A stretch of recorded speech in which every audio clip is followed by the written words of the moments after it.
나라 사랑의 달인 이제 6월입니다. 또 가족의 달이었던 5월이 지나고 이제 본격적으로 더위가 찾아오는 이제 여름이다라고도 생각을 해보게 됩니다. 특별히 6월은 또 호국 보훈의 달이기도 하지요.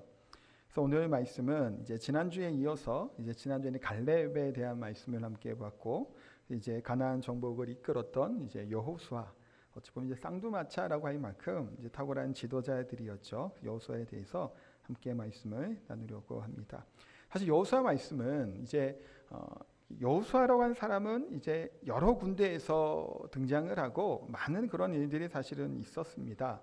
그래서 갈렙처럼 갈렙은 이제 그때 당시에 이 산지를 내게 주소서가 가장 좀 이렇게 임팩트 있는 이제 갈렙이 이제 등장하는 그런 이제 부분이라고 할 수 있겠지만, 여호수아는 이제 이곳 저곳에서 그런 믿음의 그런 용사로서의 모습이 좀 많이 나옵니다. 근데 그럼에도 불구하고 이제 1장 1절부터 9절까지의 내용의 말씀을 가지고 여호수아가 이제 지도자로서 새롭게 시작하게 되는 그 시점에서 하나님께서 여호수아에게 하셨던 이 말씀과 어떤 여호수아가 하나님의 말씀을 어떻게 대했는지에 대해서 함께 보면서 은혜를 나누려고 합니다.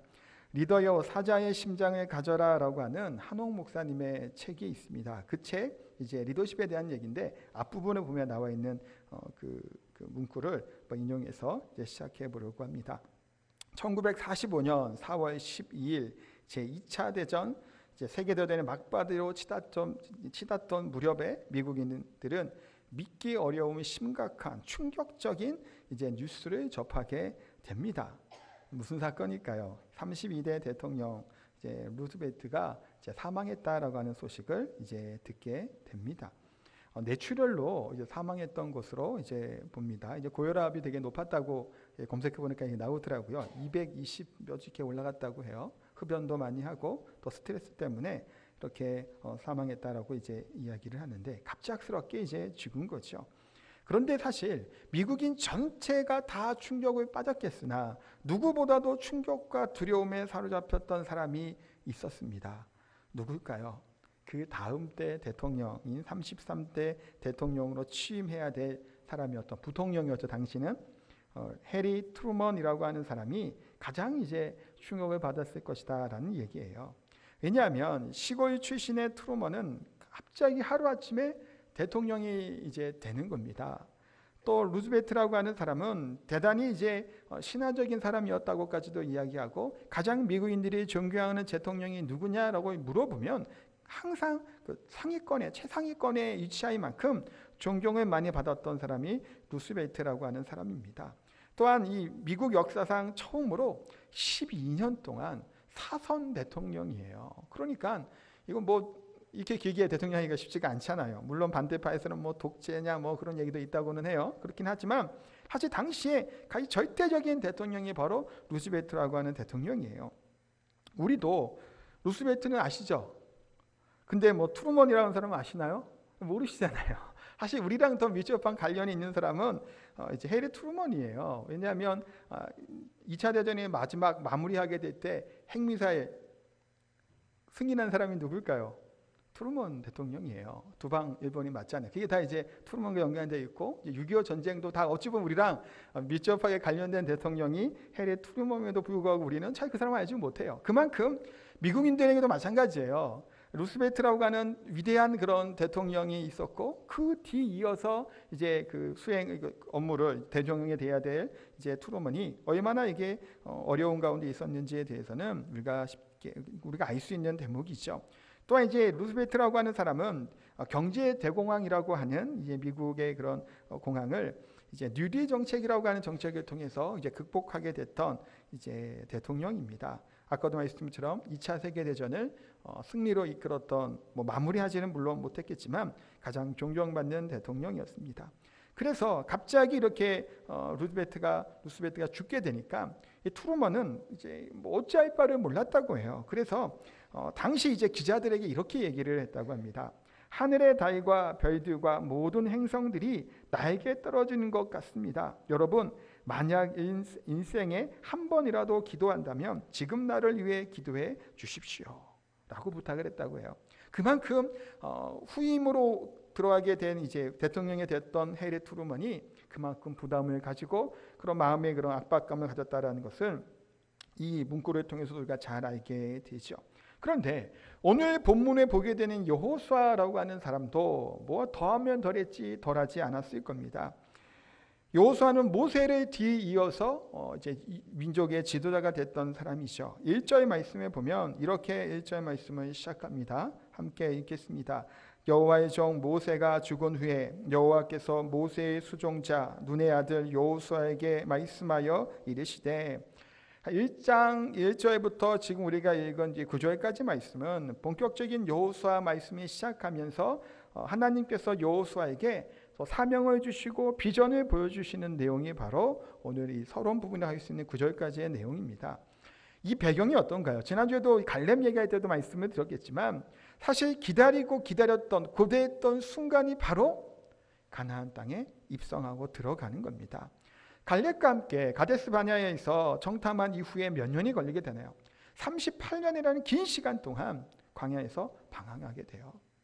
훈련을 받았던 기간이죠. 그래서 드디어 총 40년이라고 하는 긴 광야 생활을 마무리하고 이제 가나안 땅에 들어가기 직전입니다. 하나님이 약속하신 자신의 선조들 믿음의 조상에게 약속했던 그 땅, 젖과 꿀이 흐르는 땅, 약속의 땅 가나안 땅에 지금 정말 이제 가시거리에 딱 있는 거예요. 사실 어땠을까요? 한 40년 가까이 되는 시기, 40년 동안 광야에서 막 방황할 때 언제 들어갈까? 언제 들어갈 거면 고대했겠냐라는 거예요. 주변의 사람들은 다 죽어나가고 있죠. 많이 죽었습니다. 다 죽었으니까. 그때 거역했던 사람들은 다 같이 나왔던 동료들은 다 죽어나가고 있고 이제 드디어 가나안 땅에 입성하기 직전이에요. 모든 것이 다 되는 것 같죠. 이제 되는 거 아닌 거예요. 근데 중요한 것 한 가지가 빠지게 돼요. 뭐냐면 자신들을 40년 동안 인도하고 지도하였던 지도자 모세가 죽은 겁니다. 아니 모세는 어떤 사람인가요? 노예 생활하던 이스라엘 백성들에게 소망과 빛을 주신 사람이 바로 모세입니다. 물론 하나님이 모세를 통해서 일하신 거죠. 그렇지만 실제적으로 앞에서 하나님의 그런 역할, 그 사역들을 감당했던 사람은 모세예요. 모세를 통해서 하나님은 이스라엘 백성들을 부르시죠. 나가자는 거예요. 너희는 내 백성이다라고 말씀하셨고 약속의 땅, 내가 너희들의 조상에게 약속했던 이 땅을 이제 너희에게 주겠다. 나오라는 거예요. 그들을 데리고 나갑니다. 광야 생활의 도중에 또한 이스라엘 백성들이 좌절하고 불신에 빠져 있고 고통 가운데 있을 때 모세가 어떻게 하나요? 그들에게 끊임없이 희망과 소망을 줍니다. 끝까지 이스라엘 백성을 포기하지 않았던 사람이 바로 모세예요. 백성들이 하나님의 말씀을 거역했죠. 불순종합니다. 모세에게도 대적해요. 그럼에도 불구하고 모세는 어떻게 하나요? 온유함으로 참았던 사람이 모세예요. 또한 이스라엘 백성들을 하나님 멸하시겠다고 하실 때 모세는 뭐 하나요? 내 생명을 걸고 생명책에 내 이름을 지워질지라도 내가 이들을 구해달라는 거예요. 이런 민족의 지도자였던 모세가 바로 자신의 선임 지도자였다는 겁니다. 그런데 이 모세가 가나안 땅에 바로 코앞에 두고 죽은 거예요. 근데 모세가 죽을 걸로 예상을 했을까요? 여호수아가 못했을 겁니다. 왜 그럴까요? 모세는 성경에 보면 죽는 그 순간까지 기력이 쇠하지 아니었고 눈이 어둡지 않았다고 말씀하고 있어요. 여전히 건강한 상태로 모세는 40년의 광야 일정들을 다 마무리하고 있었던 겁니다. 그러니 모세가 그 가나안 땅에 들어가지 못한다라는 것은 사실은 상상할 수 없었던 일이에요.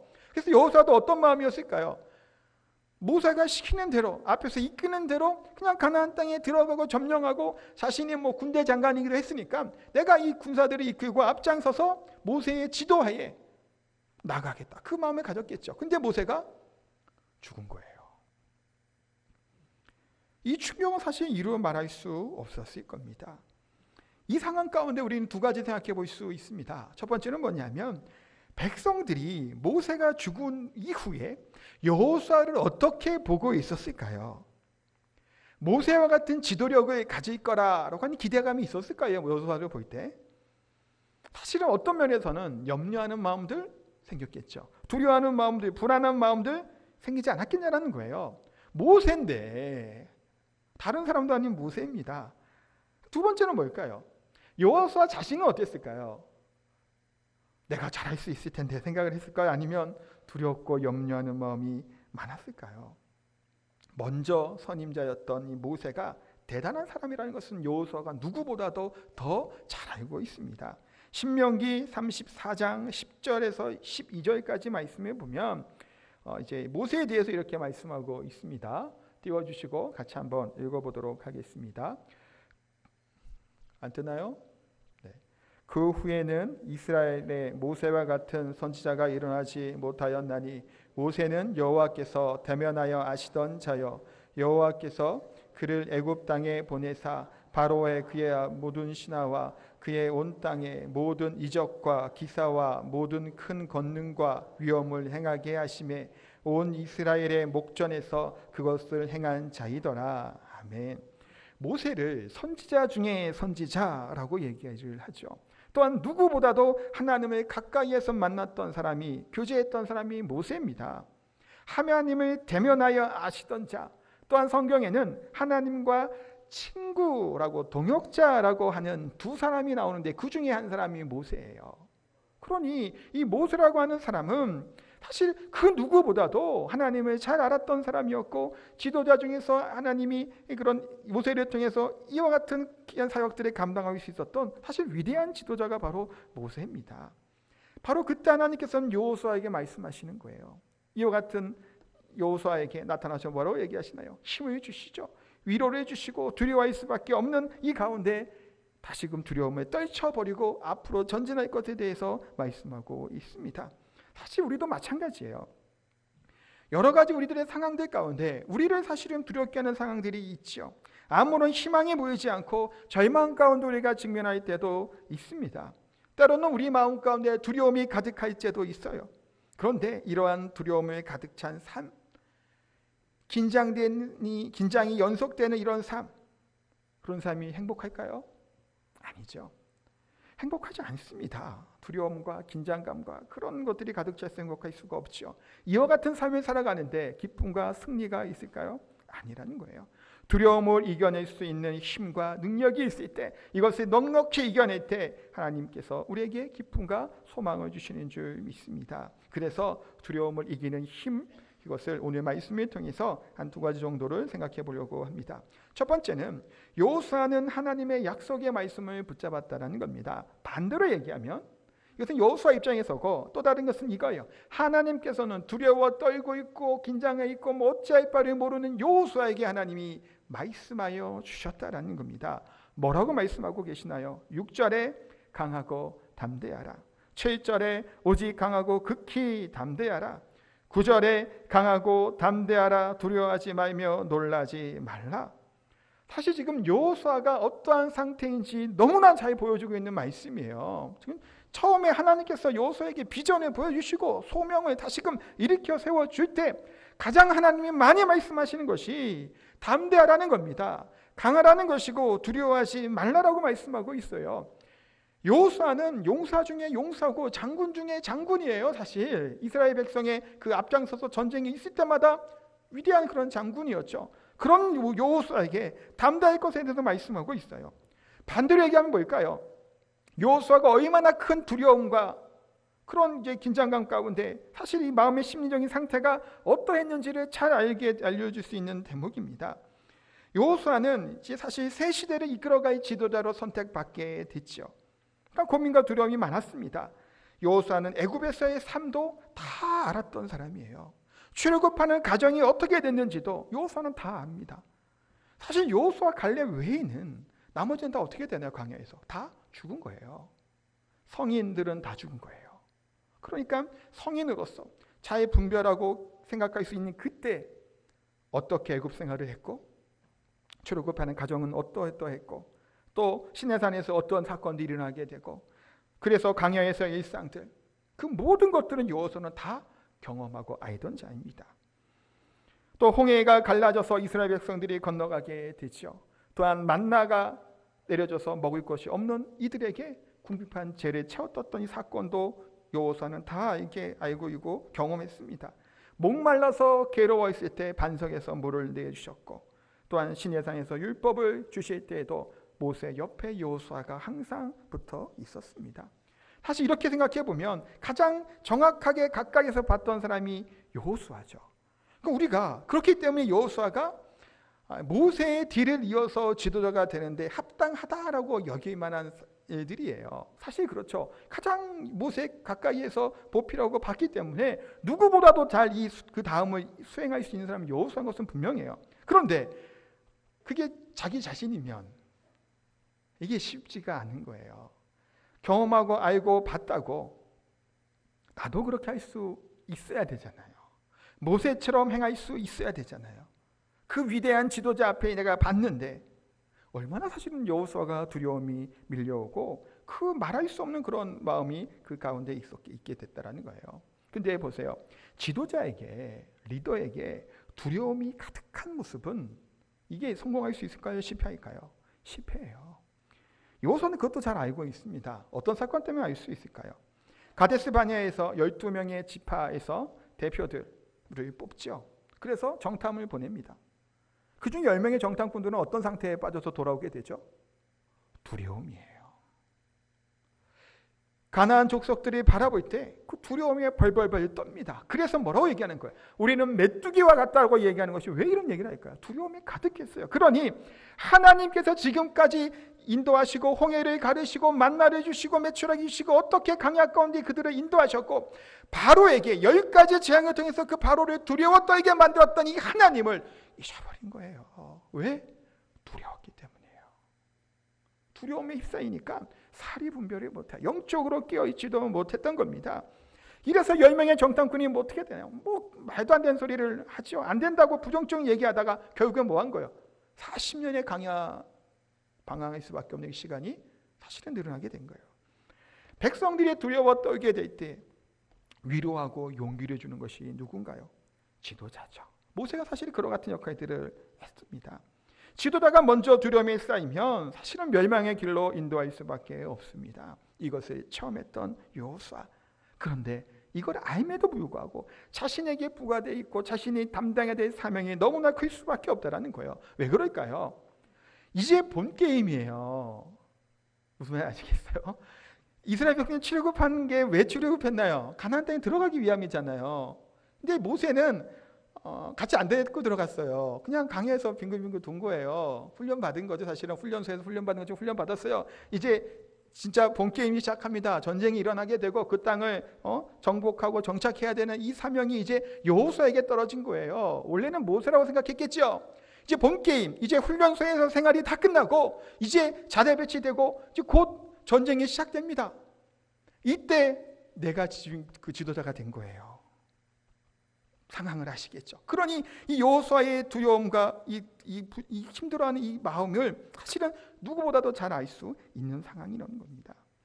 여호수아에게는 그래서 아까 말했던 사명이 있었어요. 정복과 정착이라고 하는 두 가지 사명이 있었습니다. 근데 보니까 가나안에 7 족속들이 이렇게 있죠. 근데 그들은 전쟁에 능해요. 왜냐하면 오밀오밀 붙어 있는데 서로 안 싸우고 평화롭게만 지냈을까요?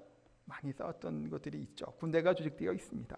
이스라엘 백성들은 어떤가요? 출애굽한 이후에 뭐 광야에서 훈련소라고 제가 말씀을 드렸지만 군사 훈련을 한 게 아니에요. 영적인 훈련을 하죠. 말씀 훈련을 한 거죠. 하나님과 동행하는 방법을 배웠던 것이지 뭐 창칼을 들고 뭐 싸우는 그 훈련을 받던 것이 아니에요. 그런데 그들을 바라보니 그들이 싸워 이겨야 되는데 얼마나 사실은 두려웠겠냐는. 이때 하나님은 뭐 하신 거예요? 지금 읽었던 1장 1절에서 9절까지 말씀처럼 강하고 담대하라. 두려워하지 말라. 여호수아의 이 두려워하는 마음들, 또 이 힘들어하는 이 마음 가운데 하나님께서 소명을 주시고 다시금 찾아오셔서 말씀하고 있습니다. 여호수아는 이 하나님 주신 말씀 앞에 귀를 기울이고 눈의 시선을 하나님께 초점을 맞추죠. 여전히 지금 두려움과 이 긴장과 이 압박감 가운데 있었다면 여호수아는 절대로 민족의 지도자로 세우지 못했을 겁니다. 5절의 말씀에 보면 내가 모세와 함께 있었던 것 같이 너와 함께 있을 것임이니라. 또 9절에도 내가 어디로 가든지 내 하나님 여호와가 너와 함께 하느니라. 하나님의 약속하신 이 말씀에 누구보다도 민감하게 반응하였고 하나님의 이 소명에 따라 나아갔던 사람이 여호수아입니다. 우리에게도 하나님께서 우리와 함께 하신다라면 우리를 두렵게 할 만한 것이 뭐가 있겠냐라는 거예요. 때로는 우리의 삶 앞에도 홍해와 같은 것이 가로막을 때도 있습니다. 사실은 두려울 만한 상황이에요. 홍해는 어떤 건가요? 앞에는 바다입니다. 뒤에는 누가 쫓아오고 있나요? 바로의 군대가 쫓아오고 있어요. 말과 기병적으로 맹렬하게 쫓아오고 있습니다. 그냥 내버려 두려고 쫓아오는 게 아니에요. 보복하기 위해 쫓아오고 있죠. 그 앞에서 홍해 앞까지 인도하신 분이 누굴까요? 하나님이에요. 그런데 갔더니 큰 홍해 바다는 앞을 막고 있지. 뒤에서는 맹렬하게 군대는 쫓아오게 됐지. 어떻게 해야 되나요? 우리의 인생의 앞에도 이와 같은 것이 막혀질 때가 있다라는 겁니다. 하나님의 인도하심을 내가 받고 걸어간 것 같은데 내 앞에는 홍해가 있는 거예요. 사면초가 진퇴양난의 같은 상황에 처할 때가 사실 우리가 때로는 있죠. 아브라함에게 하나님께서 말씀하셨어요. 너는 너의 본토 친척 아비 집에 떠나 내가 너에게 지시할 땅으로 가라. 아브라함이 갔죠. 갔더니 뭐가 기다리고 있나요? 흉년이 기다리고 있어요. 먹을 것이 없어요. 하나님의 약속을 붙잡고 갔는데 절망이 있다라는 겁니다. 때로는 그럴 수 있어요. 때로는 우리의 삶에 메마른 강야와 같을 때가 있다라는 겁니다. 이스라엘 백성들이 강야에서 고통받죠. 다시 덥고 목마르고 힘든 그런 여러 상황들이 있었던 것을 우리가 잘 알게 됩니다. 그럴 때마다 하나님은 어떻게 하시나요? 구름기둥과 불기둥으로 인도하셨습니다. 하나님께서는 자기 백성들을 그냥 내버려 두시지 않는다라는 겁니다. 또한 때로는 우리의 살아가는 삶 가운데 우리들의 궁핍함이 우리를 흔들어 놓을 때도 있습니다. 먹을 것이 없고 재정적으로 힘들 때가 있지요. 제가 아는 분도 사실 굉장히 힘들어하는 분이 또 있어요. 이건 뭐 해결이 안 되는 거예요. 빚이 계속 지는 거고 뭐 이게 해결이 안 된다는 것을 듣게 됩니다. 이럴 때 우리는 낙심하게 되죠. 좌절하게 됩니다. 그러나 하나님께서는 광야에서 이스라엘 백성들에게 뭘 먹이셨나요? 먹을 것이 없을 때 만나를 매일같이 먹여주셨습니다. 목이 마를 때 물을 주셨죠. 하나님이 그런 하나님이시죠. 한편으로는 왜 하나님이 일용할 양식만 주셨을까요? 좀 넉넉하게 좀 주셨으면 좋을 텐데 좀 쌓아두면 좋잖아요. 혹시 우리 성도님 중에서 은행 잔고가 돈이 전혀 없는 거 없어 본 적 있으신가요? 잔고가 전혀 없어요.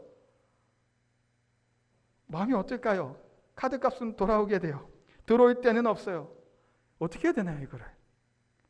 사실은 절망스럽잖아요. 내가 이제 신용불량자가 되나? 나 이제 어떻게 해야 되나? 사실은 두려움이 있죠. 그런데 하나님께서는 주님께서 가르친 기도도 뭔가요? 일용할 양식을 주시옵소서 기도하라는 겁니다. 물론 당시에 쓴 상황들의 의미들은 분명히 있어요. 일용할 양식이라는 거. 근데 하나님께서는 이스라엘 백성들에게도 매일매일 만나를 주셨어요.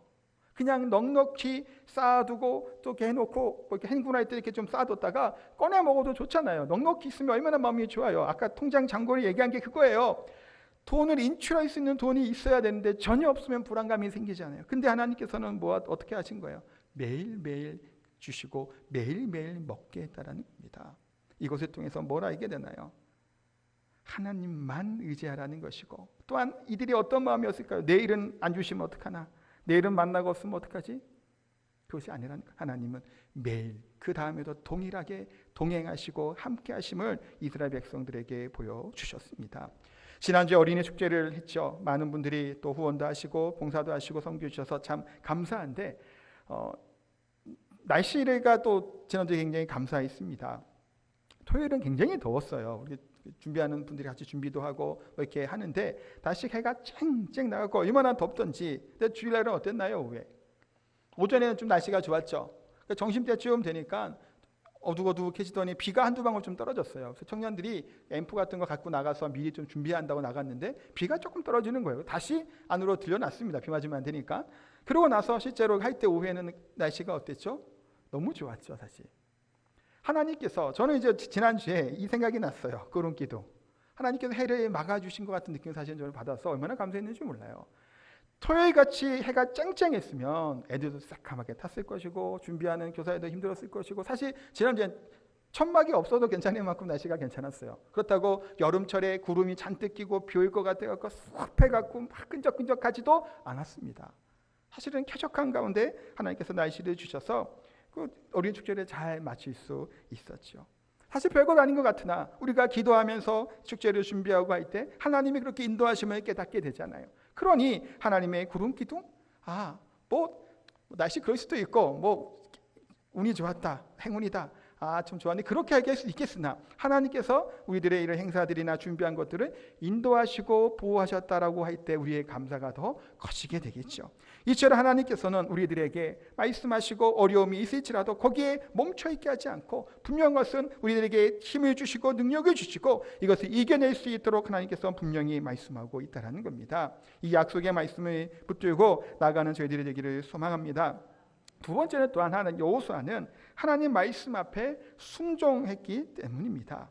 2절 3절 말씀에 보면 이렇게 하나님께서 약속하고 계시죠.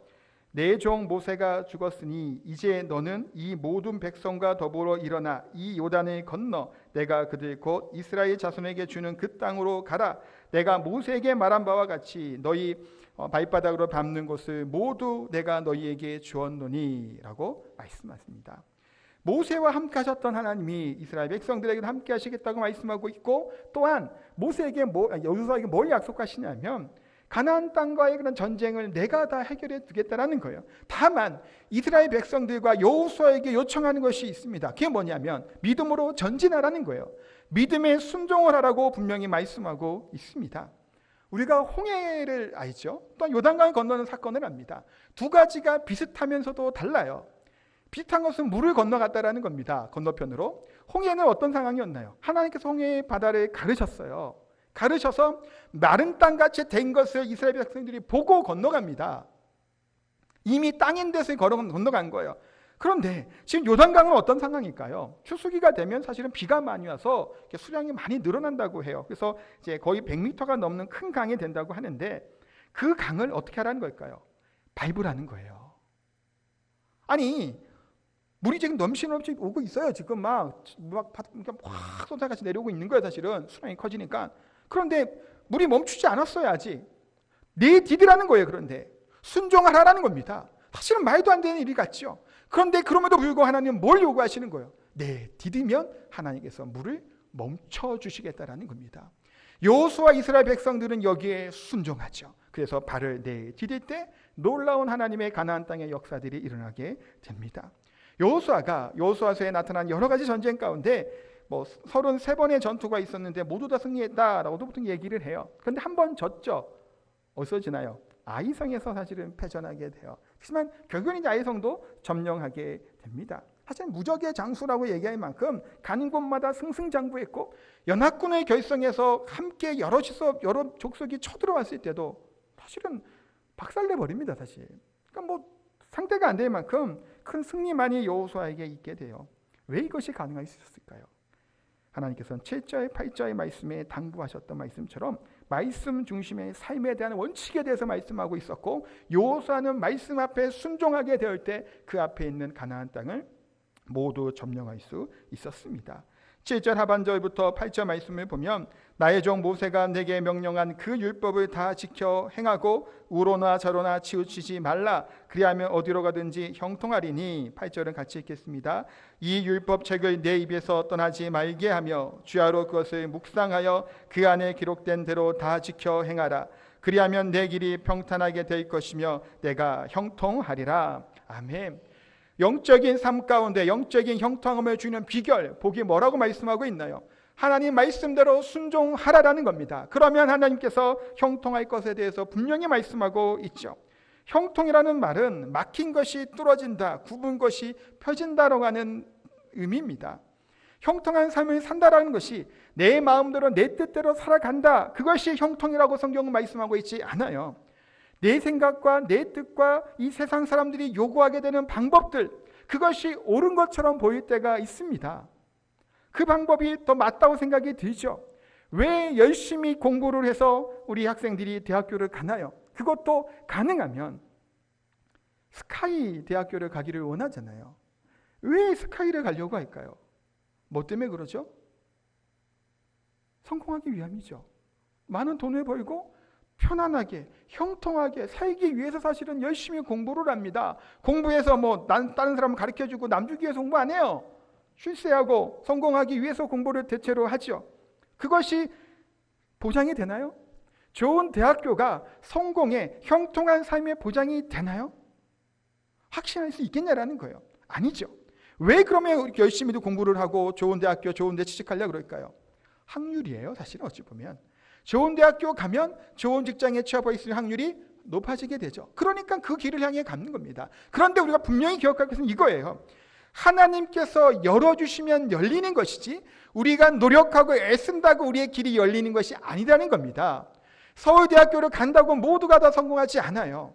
예전에 제가 이렇게 들었던 얘기 중에 보면 20% 30%가 자살한 경우는 많다 그래요. 서울대에 나오는데. 왜 그럴까요? 확률이 그게 전체가 아니라는 거예요. 하나님이 닫으시면 별짓을 다 해도 그게 열리지는 않는 거예요. 머리가 좋다고 똑똑하다고 좋은 대학교에 나왔다고 우리의 인생이 우리의 앞으로의 길이 보장이 안 된다라는 겁니다. 분명한 것은 이거예요. 하나님께서 그 모든 것을 주관하신다라는 사실이에요. 하나님께서는 이스라엘 왕에게 이것을 요구합니다. 뭘 요구하시나요? 병거를 두지 말라 그래요. 마병을 두지 말라고 말씀하고 있어요. 그런데 주변에는 다 적들이란 말이에요. 싸워서 이기려면 마병을 둬야죠. 어떻게 병기들을 안 두고 좋은 최신 무기를 들이지 않고 이길 수 있냐라는 거예요. 평화의 시대도 아닌데. 근데 하나님이 이것을 요청하시는 거예요. 두지 말라라는 거예요. 뭐 하라는 걸까요? 나만 의지하라는 거예요.